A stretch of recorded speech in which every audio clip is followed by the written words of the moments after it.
itu. Jadi bukan melulu soal pushback yang ringan ya, menurut saya seperti itu.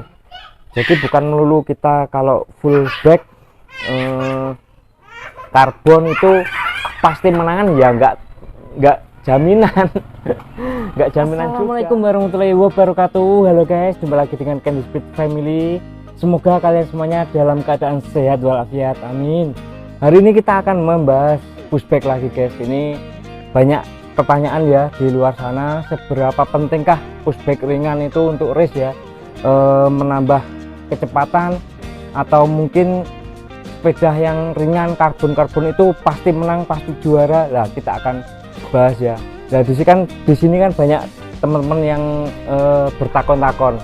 Nah, itu padahal kan untuk pushback ini yang dorong itu kaki ya. Jadi bukan masalah pushbacknya diangkat terus lari, bukan. Jadi teman-teman itu ada anggapan kalau pushback yang penting banyak loncer atau wheelset loncer bisa lari kencang ya. Kita akan bahas bersama ya. Mungkin nanti teman-teman bisa curhat di kolom komentar kalau mungkin ada pendapat yang silang pendapat antara teman-teman, nanti bisa di apa ya ya, kita padukan nanti pendapatnya mungkin mana yang benar. Nah, untuk saya sendiri, untuk saya ya, itu menyikapinya itu berdasarkan fakta dan realita dan juga pengalaman yang saya alami, dan juga saya memantau ya dari teman-teman pushback semua. Jadi untuk orang tua, nah ini kita nggak selalu harus anak kita yang kita pantau,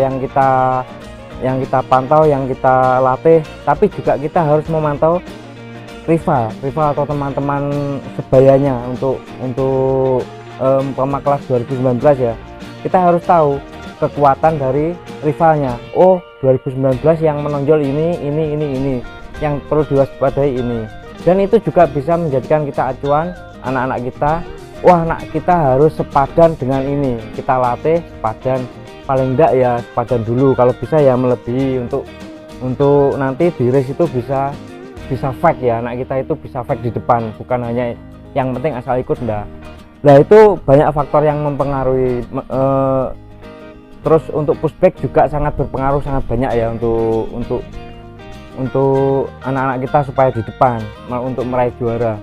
Nah, itu banyak spekulasi, banyak perdebatan.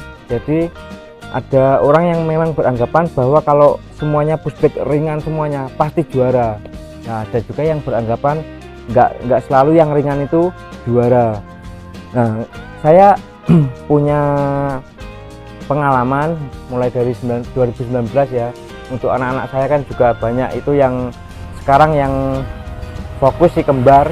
Nah, kembar itu sekarang lagi fokusnya di pushback juga. Nah, dulu untuk pertama kita beli pushback ini, kita pakai trail yang lama ya. Ini dari kecil Candy pakai ini sampai besar pakai trail ini. Dan ban juga saya dari dulu itu menurut saya ban yang penting nggak licin di lantai, nggak licin di aspal, udah gitu aja. Terus saya untuk masalah bobot itu dulu nggak mempermasalahkan ya. Jadi memang saya itu memang dari dulu beranggapan bahwa anaknya yang dikencengin, bukan pushbacknya yang kita entengin. Nah, terus bergilir dengan waktu, berkembangnya zaman. Dulu untuk pushback itu mungkin musuhnya hampir sama, ada beberapa aja yang mungkin back X seperti ini. Nah, alloy, terus karbon itu 1 tahun 2 tahun belakang mulai rame. Dulu itu karbon belum masuk ya. Jadi untuk persaingan itu ya nggak terlalu jauh, paling ya persaingannya nggak terlalu jauh lah. Terus berkembangnya zaman, Candy musuhnya itu karbon semua guys, hampir semuanya karbon. Candy yang masih pakai trail yang mempertahankan sepeda seperti ini. Akhirnya Candy ketinggalan jauh. Yang dulunya bisa 5 besar, paling enggak 3 besar itu bisa, terus akhirnya bisa melorot sampai 7, 8. Nah, itu mungkin karena saya nggak ngikuti perkembangan zaman di pushback. Nah akhirnya saya mencoba beli back 8. Nah ini back 8 yang racing ya. Saya anjurkan yang racing, jangan yang pro. Kalau yang pro sini ada ganjelnya, sudutnya itu nggak pas. Ini sudutnya untuk seat post ini tegak, nggak miring. Itu buat lari itu sulit. Yang back 8 yang pro ini kan racing, tipe racing. Saya mencoba ini, saya modif untuk saya sesuaikan, saya fitting ya, sesuaikan dengan body Candy yang kakinya panjang dan juga tinggi. Ini saya tambah tinggi. Ternyata dia merasakan, oh lebih ringan Pak, lebih ringan. Jadi memang lebih ringannya itu bukan perkara didorong, tapi dia lebih ringan untuk membawanya gini ringan. Untuk manuver belok dia ringan ya. Untuk take off, nikung itu lebih enak pakai yang ringan. Memang ada juga teman-teman yang mungkin powernya terlalu besar, akhirnya kalau pakai yang ringan-ringan itu akhirnya malah sepedanya ngobet kayak si kembar itu ada dua tipe. Yang satu pakai yang back 8 ya, karena dia powernya kecil.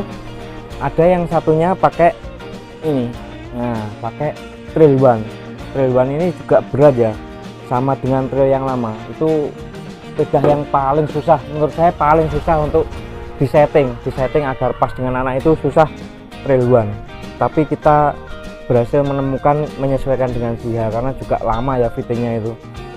Nah di sini kembali lagi ke pushback yang ringan.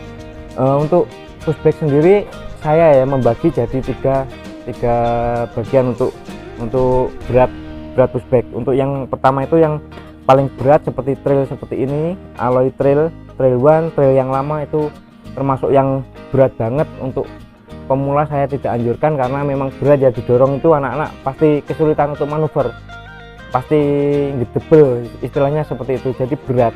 Oh yang menengah seperti ini menengah, ini seperti back 8 terus girasol, papa bike itu menengah. Yang strider, nah itu menengah ya. Terus yang lebih ringan lagi ya yang karbon, ada Gipsy, ada Rockfish, ada papa bike, banyak ya sekarang yang karbon itu karena perkembangan zaman sekarang. Jadi pushback itu ya semakin berkembang juga. Untuk wheelset pun banyak banget. Wheelset itu menurut saya pengaruhnya banyak, cuman bukan berarti kita harus pakai wheelset yang seloncar-loncarnya, yang paling mahal, yang paling ringan. Wheelset itu bukan, menurut saya ya perlu loncar, cuman juga perlu menahan kekuatan, karena loncer itu bukan berarti kuat menahan beban ya. Karena ada seperti bearing keramik ada di pancingan ya, itu menurut saya loncer banget, cuman dia nggak kuat menahan beban, tipenya bukan untuk menahan beban. Nah saya tetap pakai bearing yang besi ya, jadi dia itu memang dibuat untuk menahan beban, jadi meskipun ada beban dia tetap loncer. Nah ada bearing yang ketika diputar seperti ini loncer banget, cuman ketika dia dinaikin nah itu berkurang loncernya karena ada beban. Nah itu ya, menurut saya loncernya seperti ini sudah cukup, untuk anak-anak itu sudah cukup. Nah nanti tergantung anaknya juga, banyak yang anak-anak pakai karbon, wheelset karbon, semuanya full karbon tapi nggak juara-juara, ada.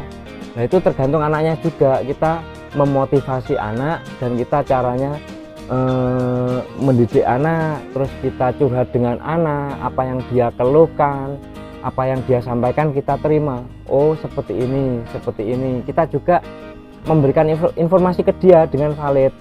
Oh nanti kamu itu di grup 1, ini musuhmu yang paling berat si A, si B, si C, si D.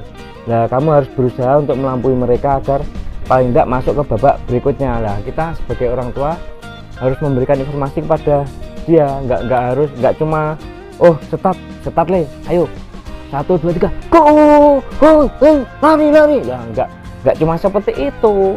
Anak-anak kita itu race perlu informasi juga, posisinya dia start posisi 8, posisi 1, posisi keempat, itu strategi gimana kita sampaikan. oh kamu startnya paling luar. Nah itu startnya gimana, kita harus langsung masuk ke dalam biar nggak ketinggalan jauh. Nah kita sampaikan kepada mereka agar mereka itu juga tahu, jadi bukan melulu soal pushback yang ringan ya, menurut saya seperti itu. Latihan yang rutin tetap untuk gizi anak-anak juga diperhatikan, jadi bukan melulu kita kalau full back karbon itu pasti menangan ya, nggak jaminan. Nggak jaminan juga. Untuk si kembar ini juga unik, si Siha terutama ya, Siha. Nah ini saya bahas kemarin, ada yang tanya pushbacknya Siha. Nah ini Siha itu pakai pushback trail one ya. Ini Siha pakai pushback trail one. Ini trail one yang lama, yang keluar yang dulu banget ya, setelah trail lama nggak keluar terus keluar trail one. Ini bedanya dengan trail one yang baru, ini posisi garbu fork ini asnya ada di bawahnya sini. Kalau yang baru, yang lama ini masih ada di depan, jadi untuk dia menikung itu masih enak. Kalau yang baru itu nggak enak ya, karena ini posisinya lurus, jadi agak ke belakang lagi, kurang enak. Terus upgrade-nya apa aja untuk trail one ini? Trail one ini saya ngupgrade nggak mahal ya, karena memang saya nggak berpatokan dengan harga untuk upgradean. Untuk upgrade saya wheelset ini custom ya, ini nggak begitu loncer loh, nggak begitu loncer. Ini juga benjo. Ini dulu beli di Jogja, punya orang, kayak kita beli second ya, itu 250. Kita beli wheelset aja 250, ini alloy dan custom juga, kayaknya memang rakitan.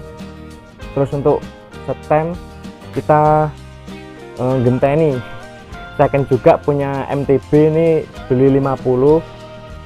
Terus ini setir kita belikan Light Pro yang oversize ya, terus kita potong Light Pro untuk MTB, kita potong. Ini juga 60.000, murah. Sadel kita bikin sendiri guys, kita custom sendiri untuk sadelnya. Terus ini seat post juga kita bikin sendiri dari setir sepeda, kita potong, kita sambung, kita sesuaikan karena lubangnya ini sekitar 28. Jadi kita customnya di sini, di lubangnya ini besar ya, nggak sama dengan pushback yang lain. Dan yang terakhir, yang paling penting menurut saya daripada wheelset dan lain-lain, itu ban guys. Ban ini paling penting, karena apa, dia yang langsung menapak pada lantai lintasan. Kalau ban kita ini tidak safety di lintasan, meskipun anaknya kenceng, kalau jatuh ya percuma. Nah makanya harus benar-benar ban ini sangat penting ya, karena dulu saya nggak mementingkan ban, yang penting nggak licin gitu aja. Sekarang ternyata setelah saya ganti ban itu perubahannya sangat drastis. Anak-anak itu lebih manuver, lebih enak ya, lebih ringan. Nah ini siapa sih? Sia RC, ini RC ini yang kemarin jatuh, nggak kelihatan di situ. Nah untuk Sia sendiri, ketika saya kasih back egg, dia itu malah katanya terlalu gobet, terlalu ringan katanya Sia. Dia nggak cocok, dia nggak mau pakai yang back 8, dia maunya tetap pakai yang merah ini, trail one. Terus kemarin saya coba saya bikinkan fork lagi ya, terus ini sudutnya saya tambah ke depan lagi, jadi bannya agak ke depan biar menurut saya dia manuvernya lebih enak. Ternyata setelah saya pakai 2 minggu buat latihan, dia kalah terus sama RC. Dia bilang, Pak, forknya nggak enak, ganti aja yang lama. Aku kok kalah terus sama RC. Akhirnya saya ganti yang lama, ini fork aslinya. Terus dia bisa kembali seperti semula. Terus kenapa kok dilubangi ya, rangka ini kenapa dilubangi? Ini dulu sebenarnya ikut temen dilubangi, terus saya ya katanya setelah dilubangi bisa berkurang 1 kilo sampai 1,3 kilo. Saya coba, oh masa sih, saya penasaran. Setelah saya coba ternyata cuma berkurang 3 ons, jadi nggak signifikan. Nah pengennya juga, maksudnya C. Pengennya itu bobotnya memperingan ya, agar kita nggak bersaing itu nggak kalah teman-teman lah sama yang karbon itu, kita masih bisa bersaing. Jadi makanya kita bolongi biar lebih ringan. Ini bahaya nggak bang? Nggak. Bahayanya apa? Wong ini masih kuat, soalnya juga kita bolongi juga nggak ngawur, ini tetap mempertimbangkan kekuatan. Jadi kalau mau teman-teman seperti ini ya silakan, yang penting nggak berbahaya ya nggak apa-apa. Untuk regulasinya kan juga nggak ada untuk sepeda bolongan atau sepeda gimana, yang penting pushback, ban 12, nggak ada rim, nggak ada lampu dan sebagainya. Nah kita tetap aman, regulasinya seperti itu ya. Nah jadi mungkin seperti itu guys untuk curhatan kita, mungkin bermanfaat untuk teman-teman ya. Jadi teman-teman itu punya gambaran, wow ternyata anak saya itu cocoknya sepeda yang seperti ini. Mending daripada teman-teman langsung beli karbon pushback yang ada dulu, itu kita sesuaikan, kita fitting, sesuaikan sudutnya dengan posisi anak, itu lebih penting. Kalau sudutnya sudah pas, oh tahu sudutnya segini, tingginya segini, nanti kalau beli pushback yang baru tinggal ngepasin, tinggal copy posisinya, diukur posisinya, oh seperti ini, nah nanti bisa langsung pas. Jadi seperti itu ya. Jadi terima kasih teman-teman sudah menonton. Assalamualaikum warahmatullahi wabarakatuh.